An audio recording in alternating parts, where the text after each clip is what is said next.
Hello everyone, আজকের টিউটোরিয়ালে আমরা শিখব কিভাবে করে নেম সেপারেট করতে হয়। যেমন এখানে সালাউদ্দিন বিজয় দেওয়া আছে, সো আমি চাচ্ছি যে ফার্স্ট নেমের মধ্যে সালাউদ্দিন আসবে আর লাস্ট নেমে বিজয় পার্টটা আসবে।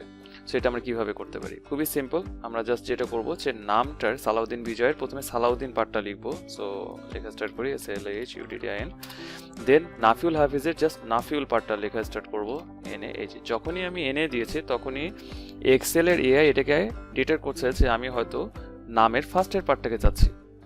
এই জন্য প্রত্যেকটা যে কটা নাম আছে আমাদের নেমে দেখতে পাচ্ছি যে আইরিন জান্নাত, ওয়েলেন কেট, এই নামগুলোর ফার্স্টের পার্টগুলো সব শো করছে।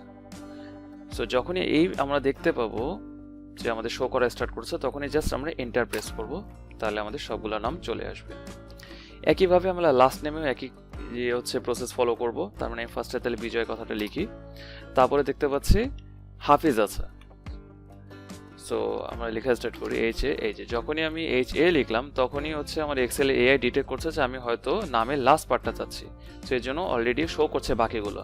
এখানে যখনই আমরা দেখতে পাবো এরকম, তখনই আমরা জাস্ট এন্টার প্রেস করব। আর আমরা একটা কাজ করতে পারি, আমরা কন্ট্রোল E প্রেস করতে পারি, still will get the same result. Okay, so এভাবে করে আমরা নামকে খুব ইজিলি সেপারেট করে আমাদের ডিফারেন্ট কলামে লিখতে পারি। So thanks for watching, see you in the next video.